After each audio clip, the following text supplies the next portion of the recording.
Good morning on This Week in Real Estate. We've got America's most in-demand neighborhoods. The GDP, always. Charles Manson, believe it or not, is back in the news. And if you don't like the election results, you might rethink your ideas of moving to Canada. This and more on This Week in Real Estate.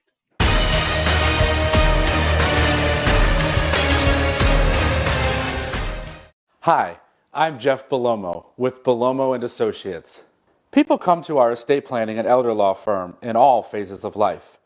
We believe in education and teaching a client what they need to know and what to expect before it happens through our free educational workshops. We understand that estate planning is more than documents. It is about relationships. At Belomo and Associates, we build relationships and we educate our clients. Commercial. Good morning.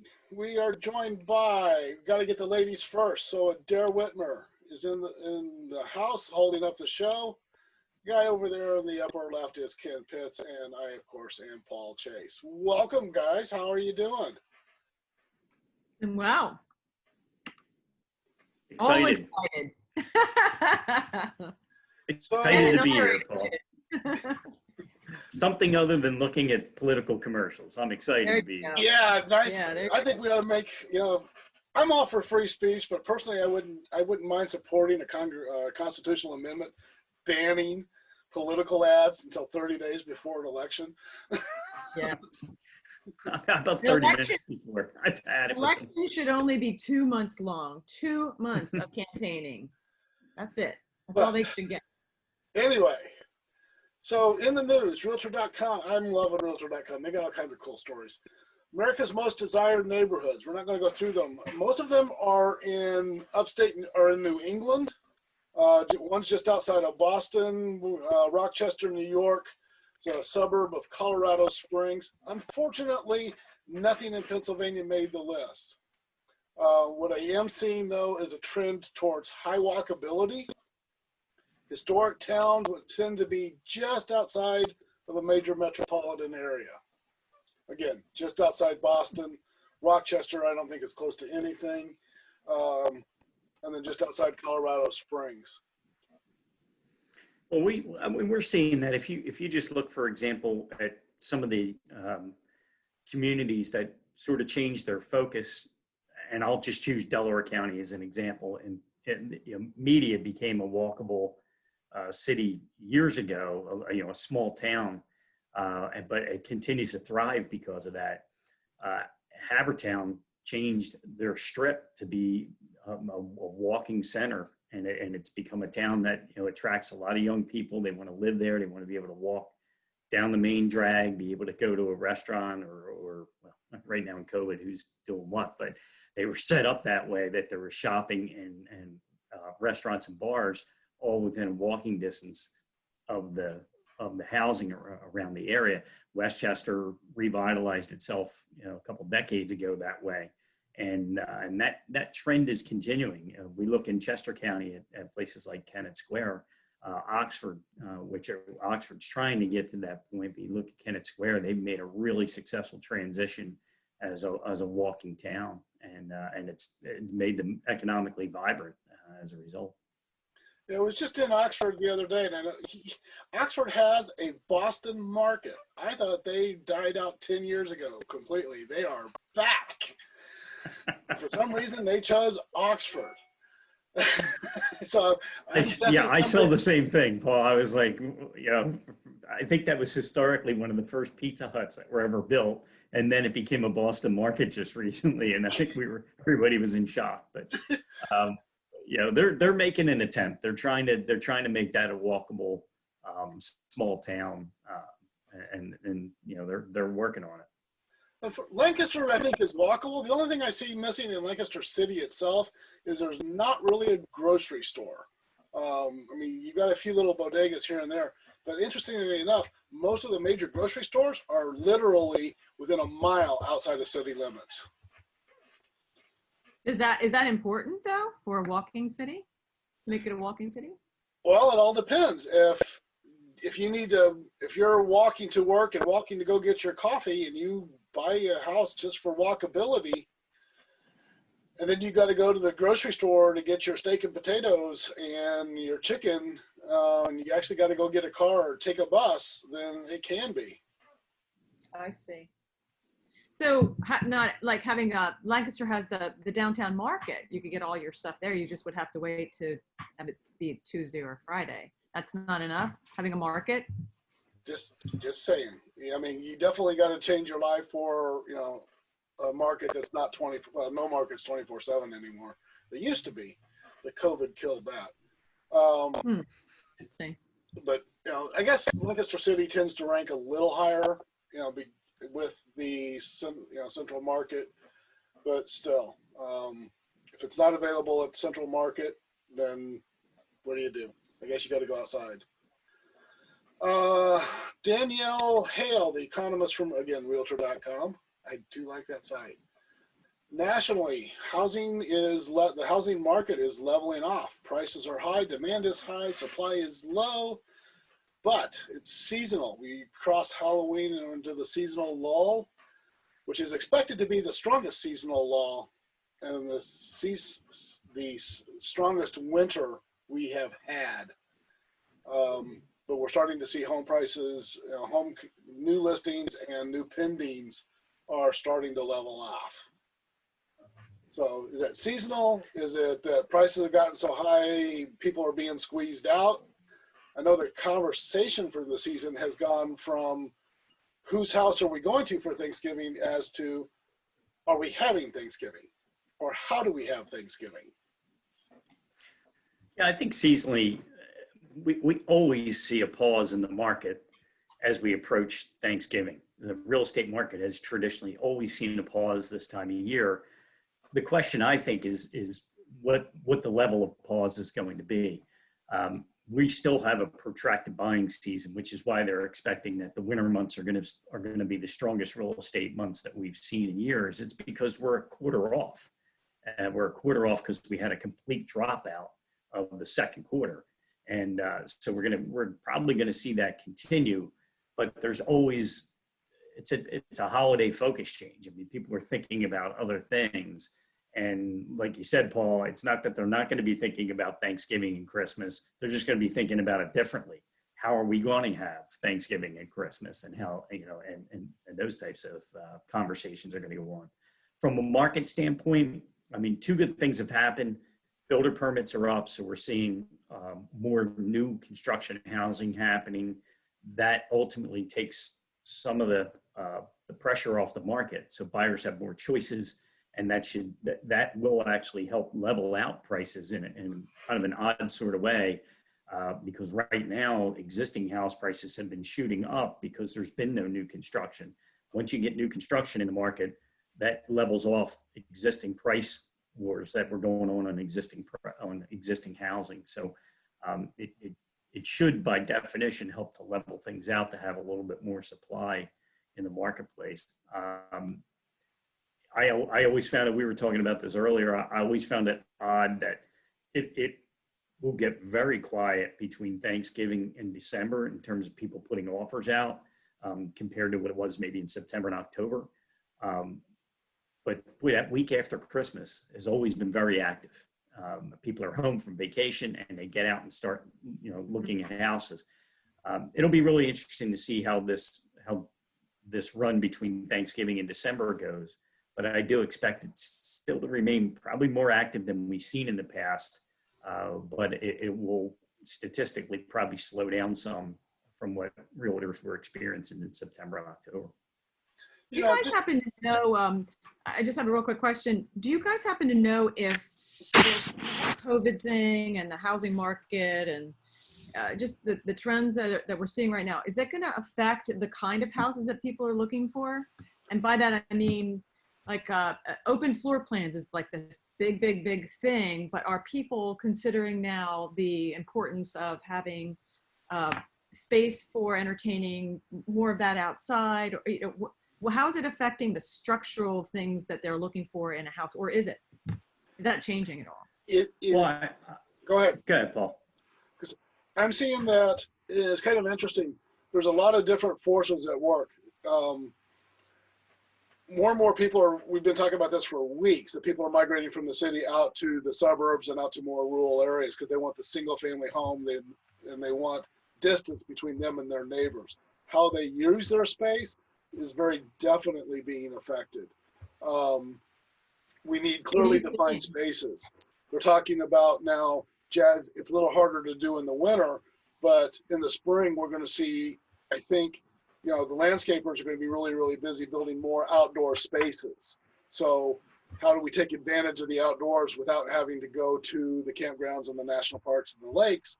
Because, COVID doesn't come into our back space. We're seeing, in-ground fire pits, more demand for, usable patio space. Propane heaters. Propane heaters, again, propane fire pits, building to some extent an outdoor kitchen if you can. Yeah. And I think when people are looking at houses, they're looking at them and saying, does this have a good office space for me? Can I work out of the house? Mm-hmm. Do I have enough ground in the back? Because it may not be set up for backyard entertaining, and it may not have a pool, and it may not have, the kind of space that, we're talking about here, but could it? And people are looking more about how can this property transform into something that I can live in and stay in. It shocks me how many people made decisions to buy in-ground pools based on the events of this year. And, they just decided, hey, my kids need a place to hang out and burn off some energy next summer, and I'm putting a pool in. And I was talking to some people that, people have been refinancing their houses with me to grab cash out to put a pool in, $40,000, $50,000 pools. And, they're telling me, they're getting the cash out now, but they might be lucky to get the pool in 2021. That's how backed up that industry is right now, because a lot of people made that choice at the same time. And, just like I'm sure you're seeing in your side of things, you're trying to order furniture. You can't get furniture because everybody's thinking I need to furnish my office, or I need a desk, or, all those shortages. Or I just wanted to get a new grill, and the grill that I wanted had to wait 6 months for. Yeah. And wasn't even anything special. Yeah. It just was, they were backed up on the orders because happening. everybody decided to upgrade my grill. And so everything is backed up. The contractors are backed up.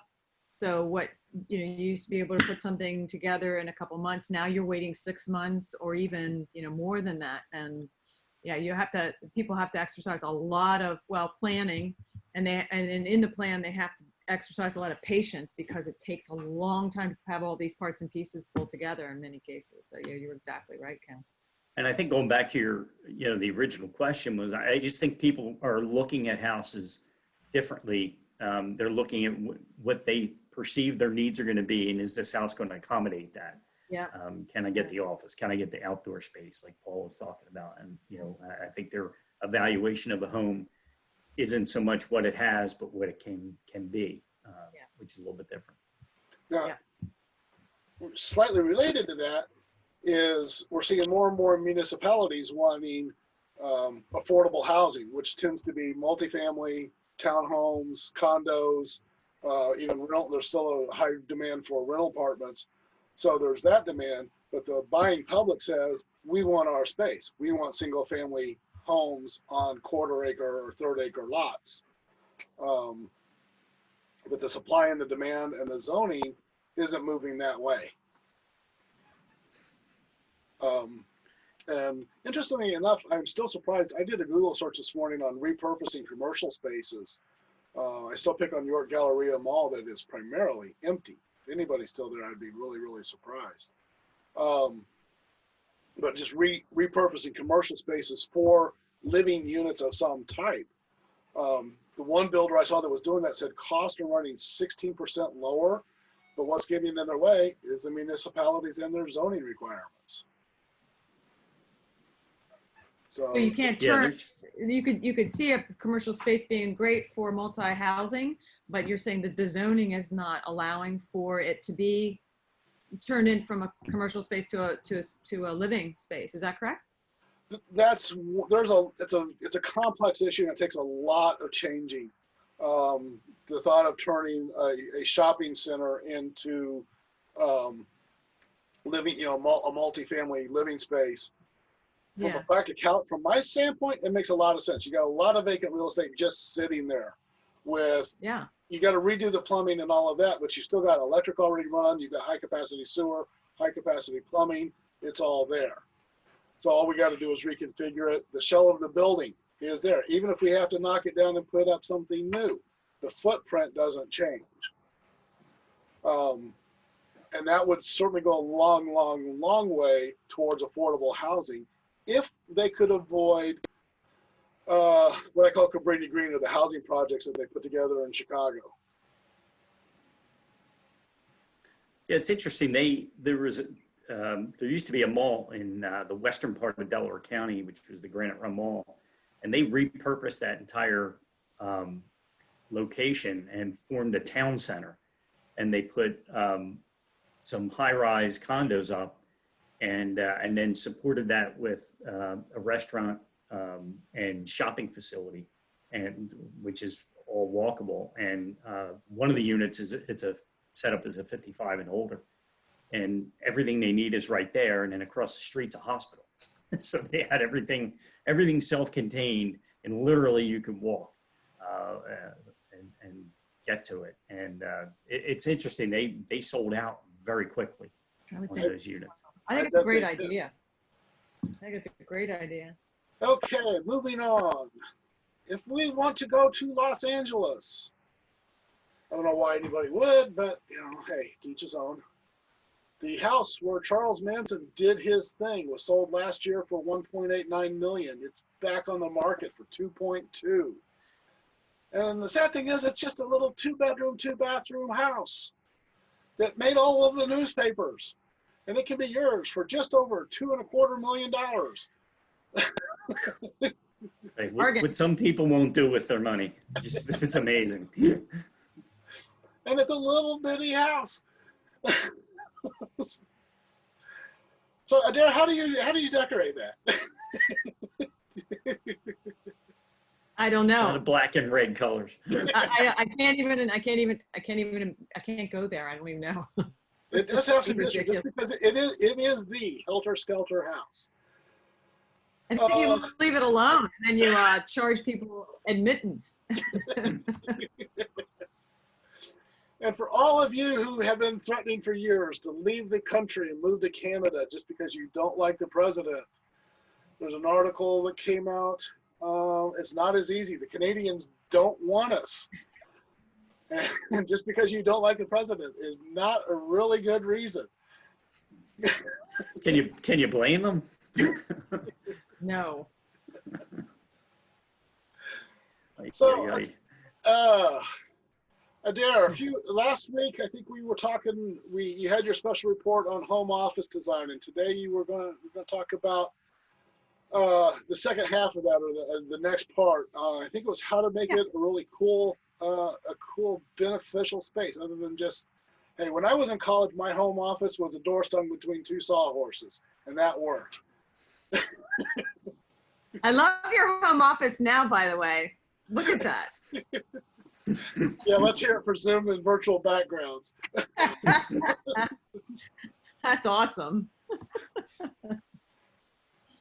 Yeah, I'm happy to talk about office spaces and how you trick them out and turn them into something that's beneficial from a productivity standpoint, because there's studies done that when people are doing repetitive or high intense thinking kinds of work, they obviously get fatigued. And so the right interior design for an office space is important, because there's a concept called biophilic design, and it's really matching up nature with human biology to create a design environment that reduces stress and improves creativity and productivity. So I have some examples of what I can show you a little bit, some examples of how you would integrate that biophilic aspect into a home office if you're interested. I would love to see it, because obviously if I have to use it as a virtual background, then whatever I've got, my virtual background is obviously better than what I've got. All right. Well, I'm not surprised by that. Are you ready to see the samples? Ready. Okay. I'm going to share my screen. Let me know if you can see. Yep. Yep. We see your notes. So if you remember our discussion about Feng Shui, the last time we talked about the elements of nature that you weave into interior design. This is very similar. In fact, this is the aspects of nature that they're talking about to help relieve stress and and improve creativity and productivity are things like considering the airflow and creating an open sense of space into your office. The auditory stimuli is important. So what you play on the music on your radio or your television, what you have to be listening to is an aspect of helping you to reduce stress, or it could increase the stress if you've got the politics on, for instance, today. Yeah, that'll increase stress. Yes, it will. Presence of water. So that could be the visual scene of water. It could be items of reflection or reflectivity, mirrors and so on. Nature, that's replacing an abstract painting with a landscape picture, that kind of thing can introduce nature.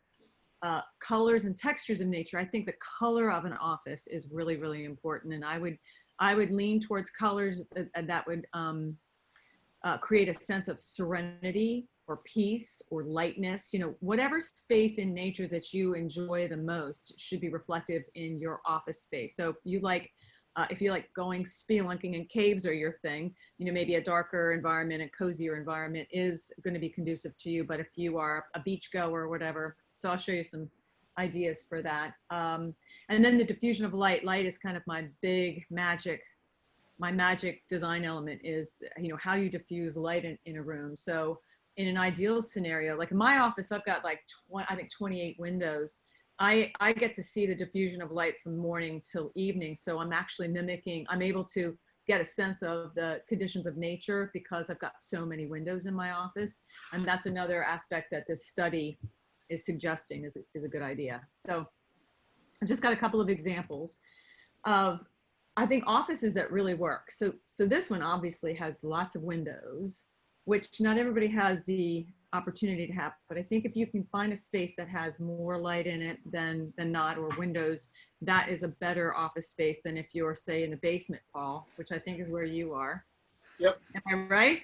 I have great airflow. The furnace is right over there. Oh, that's awesome. I bet that looks really good too. So in this space, it's got plants, but it's also got the vision of nature. It's obviously high design, but there's a lot of airflow. Nothing is up against a wall, which is ideal. Again, not everybody has that kind of space, but this has got a lot of things going for it that I really, really like. That weaves in that aspect of nature. And I could picture sitting here and having a pretty productive day. I think that's a nice office. So the next one is probably not necessarily in a huge amount of space, but here we've got, again, this office space, office situation is the person is sitting, looking out towards nature. Sometimes you want it to be behind you or off to the side of you, especially if there's a lot of activity outside. Like I have a pretty busy road, so I don't want to be looking directly at that, and I don't want to have my back to it. I want to be able to see it peripherally.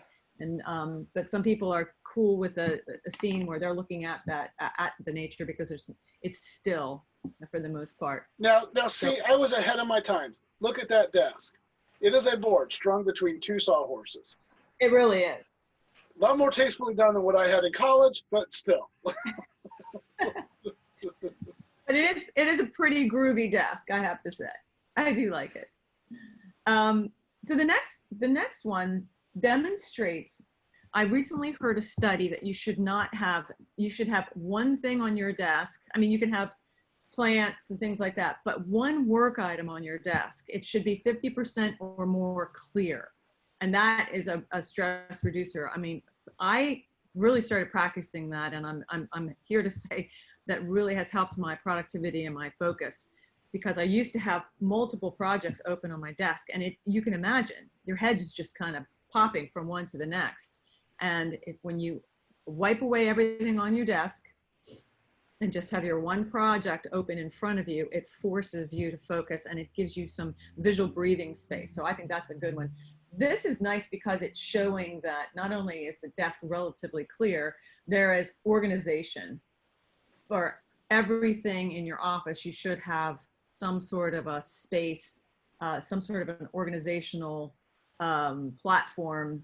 So everything that you have in your office has a home. Questions? Comments? No, I think now that the kids are gone, one of their bedrooms is going to get sacrificed. There you go. You will see, you will notice a difference. I think people who do this and apply this practice do notice a productivity increase. So what I like about this office is, I try to, when I see a picture of a space, I try to picture myself in that space and imagine what it would be like working in that space, and would I like it, and what wouldn't I like it if I don't think I'd like it, why don't I like it? The thing I like about this space is the nature colors. So the rust colored chairs, the neutral carpet, the neutrals, the browns, the woods and stuff. What I don't like about it is in this view, I don't see a lot of plants and nature and greenery, although I'm sure out that window to the right, there's ample amounts of nature to look at. So I think this is a cool space. Again, there's air that moves around it. Things aren't shoved up against the wall. And I'm a real fan of built-ins because I think they're worth their weight in gold. So putting built-ins in an office space, I mean, if this person sells this house at some point, this could be a little breakfast room and that could be a buffet. So I think when people do built-ins, they should keep that in mind that, when that house sells at some point in the future, how might this room be able to be marketed? So I think about that whenever I trick out an office space. Mine in particular, I changed a screened-in porch into my office, but I kept in mind that since it's off of my kitchen, this could easily be a little breakfast room for somebody. So I think about that when redesigning spaces. Well, I'm seeing what looks like sliding doors off to the left. So my guess is that was a family room at some point. They just in this picture. Yeah, I mean the chandelier is a little. That makes me think of sliding doors. The chandelier and with the light in the middle makes me wonder if that wasn't a dining room at some point. Yeah, it possibly was a small dining room, but it very possibly could be. I think this goes outside, Paul. I think that's a slider that goes out because there's a lot of light coming in. That's what I'm wondering. Or maybe this was a screened-in porch that was completely redone. Possibly too. It's very possible. The last one I wanted to show you is an example of the one on the left. Man, if you put me in that office, I would just want to scream to get out. I just would not like it. It's very pretty and, the colors dramatic, which I always lean towards lovely dramatic colors. But if you put me in that office and said, you have to work here all day, I would be drained in about 2 hours versus the one on the right. It's light, it's airy. There's a lot of texture. It's pulled nature in various aspects. We're looking at the little, what are those birds? Herons, maybe? Anyway, it's got a lot going for it, and a lot of the colors are very pulled from nature in a place that I relate to. The office on the left, there's probably a window that this person's looking at, but I just think that is so dour and hard for me to imagine, but that could be a space that some people would like. So if I'm designing a space for somebody, I find out the kind of colors of clothes that they wear, and B, I find out where in nature do they enjoy being. Do they like a forest scene? Do they like a beach scene? Where do they go? Where's their happy place? And that is what I try to mimic or bring into the aspect of the design of that office. So does that all make sense? It does. Yeah. That's my last example, but I have a ton of Pinterest boards on Pinterest, and it's called Offices, where people can really scroll lots and lots of ideas. And I'm going to be putting a blog on my website that talks a little bit more of that biophilic design for anybody who might be interested in learning a little bit more about that. So cool. So we can go to your website and find links to all of that good stuff, right? Correct. Yeah. Cool. Yeah. I'll stop. Okay. Interest rates are low. The economy is leveling out. It's still climbing, but it is, just in summary, the economy is slowly coming back. Interestingly enough, all of the economists I have heard have not once said it depends on who wins the election sometime next month. Pennsylvania's got. Do you believe that? Yeah, there's a balanced expectation with each candidate, which is why there wasn't as much risk embedded in the market going forward, because both candidates are under the same gun, so to speak. We have a stimulus that went out. They're going to have to figure out how to recapture that stimulus to pay down debt. When you have that much debt out, interest rates are going to remain relatively low. So there's a couple of factors out there that we're going to put governors on the economy for either candidate. So it'll be interesting to see how things progress going forward. But I think they both were evaluated to have the same amount of risk, or a very similar amount of risk. I do have a question about that, Ken, because the stock market is going to be closely, correct me if I'm wrong here, but the stock market is going to be closely tied to people feeling good about spending money. And even if even if the rates are low, and I'm thinking of refinancing a property, if my 401's tanking because of one or the other of the candidates getting in office, isn't that going to put a halt to things? And then what happens, at that point? Yeah, and the analysis, and that's why I say it's been pretty balanced. I mean, from Wall Street's standpoint, they saw positives for a Biden administration because they saw more stability, and they saw positives in a Trump administration because they saw a push to reopen faster. So I think the level of risk for the economy with each candidate, even though you look at them from different angles, was evaluated to be about the same. So I don't know that they're seeing as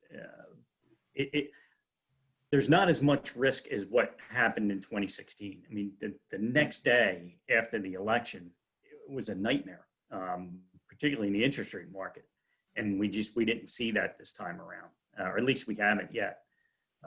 Because we're technically not out of the election yet with the number of people that voted and the amount of counting that has to go on. So it's going to be a little protracted. But everything I've been hearing from Wharton Business School says you may see a slight little hiccup, but just wait a few weeks and we'll get back to normal. The market's going to normalize. I mean, there was growth. I don't know. I keep hearing arguments that say the economy really doesn't depend on who's in the White House. The president. They want you to think that. In spite of what the media wants us to believe, the presidents really just don't have that much effect. Yeah, and I think from an economic standpoint, I think there's a couple things out there that everybody basically agrees on. At some point, you're going to raise taxes to try and repay this debt that we took out to get past COVID. Right. And that doesn't matter if you're Republican or Democrat. It has to happen at some point. So that's a given. And when you borrow this much money, generally speaking, your interest rates remain low because of that, because it's a little bit of a governor on your economy, and that's irrespective of who's in office. So that's why I think there's some semblance of stability out there just because of those couple of factors. So do people ask, do people say, should I make a move right now buying a piece of real estate, or are they kind of hesitant and waiting till things smooth out? What's the pace? I'm seeing there's a few people that are saying that they want to wait until things level out, but it's more from a COVID standpoint than it is an economic standpoint. Thinking that somehow when COVID goes away, personally, I don't know if COVID is going to go away, at least until there's another crisis to take its place. But The people that I'm seeing moving are those that are more in a have to move situation, or there's some strong, something strong pushing them out there. I don't see the people that are casually looking to say, okay, I'm an empty nester, now I need to get rid of all these extra bedrooms. There's a few are, but there's some outside force pushing them that way. Yeah, and usually what you see when people are buying a primary residence, it's because it's the residence, and they generally aren't looking to try and make a buck on it. Obviously nobody wants to lose money on their real estate, but they're not really buying that to invest. They're buying that to live. And they're going to be there for a period of time, which would soften the blow of any turn down of values. They generally will come back up. What's interesting is there's a pretty high demand for second homes in our area on the Jersey and Delaware beaches. And that generally is a sign that people are doing pretty well and have disposable income to put out there. Yeah. They're buying something that they're going to use and maybe rent a little bit, but that's not really the point. That they may rent it just to offset costs, but for the most part, they want to be able to utilize that and enjoy that time. So when you see that kind of disposable, that usually, is a sign that people have been doing fairly well economically. We're just we're in a weird recovery where people that are doing well are doing really well, and people that are not are really not doing well. And it's a shame that it's split that way. But the rising tide's not floating all the boats. But from an investor standpoint, Paul, I'd like you to comment on this. Somebody buying investment property real estate, they may be a little gun shy at these prices. Paul, what do you think about that? Lancaster, it's very, very difficult. Again, Lancaster City has pretty well priced itself out of the investor market. So if you can find somebody, maybe a probate deal, the rare foreclosure, maybe those are happening. But we're seeing more investors are flocking more towards York and Dauphin County, some of the lower prices, just because Lancaster County is so expensive right now. And if you can find those deals, that's great, but you're going to be looking outside the county. I see people buying.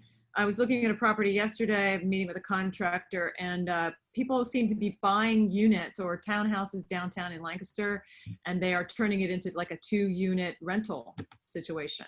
It was a 1, 4-bedroom, 5-bedroom place, and they're turning it over into a rental. Is that common? Is that a good idea? A good idea. It depends on what your goals are. If you're looking for a rental, there's not a lot of rentals out there. And again, we're talking Lancaster City is really big on affordable housing. The mayor is really pushing, affordable housing. So what we're seeing is, 2 homes being turned into 2 units, and the city right now is very favorable. They're looking forward to that because it's places to put them. And if you can keep them up and maintain them, there's certainly no shortage of demand of tenants. That's what I was. That's what I was wondering. And if you look at and this sometimes will happen in areas where real estate prices get beyond, the buying populace, you start to see that conversion. If you look at a lot of North Jersey, which started to take on the persona of New York pricing. House prices had jumped up there, probably 2 decades ago, they had jumped up so high, a lot of houses converted to duplexes and triplexes, and that enabled somebody to be able to rent the other 2 units to afford the overall price of the property. Mm-hmm. So you may see a little bit of that trend happening where they're willing to where the zoning is willing to split the properties up into 2 units, 3 units to make it more affordable for somebody to buy. And Lancaster County just has a rule on zoning, which I sort of understand, but we cap everything off at 4 stories because it preserves the historic nature of the county. They just don't want to become, have a lot of high rises. Well, we're not making any new land, so we've got a clearly defined available footprint. So where else do you go? You can't go out. They're not going down. The only direction left to go is up, or we get into more densely packed, which is going to put a lot of strain on the southern end of the county where they have 1 house for every 2 acres. Yeah, That's interesting. It'll be interesting to see how they look at it. If there's a push for lower cost housing, you may not have any option but to go up and rethink that 4-story rule. And there's, again, going back to the repurposing of commercial, something's got to give. If you want affordable housing, and we're going to have to, otherwise our homeless population is going to skyrocket. Who knows? But something somewhere is going to have. There's going to have to be a meeting of the mind somewhere between I need my space but I want it affordable so that the lower. You talk about the K-shaped recovery where you've got a higher end. The well-to-do are doing very well, and the not so well-to-do, they're not doing so well. Something's got to be done to start bringing those together. So good information. Thank you. we have way overstayed our limit. So I appreciate you guys coming in and talking. Darren, it's nice to have you. Hopefully we will see you here participating in our conversations more frequently. Sounds great. So I added you to the calendar. So I'm on your calendar now. There's no reason not to. All right. I better add you to my calendar. Quick. So this is This Week in Real Estate. Our contact information and websites, be sure to check them out. And a major thank you to Jeff Belomo and our sponsors. And we will see y'all next week.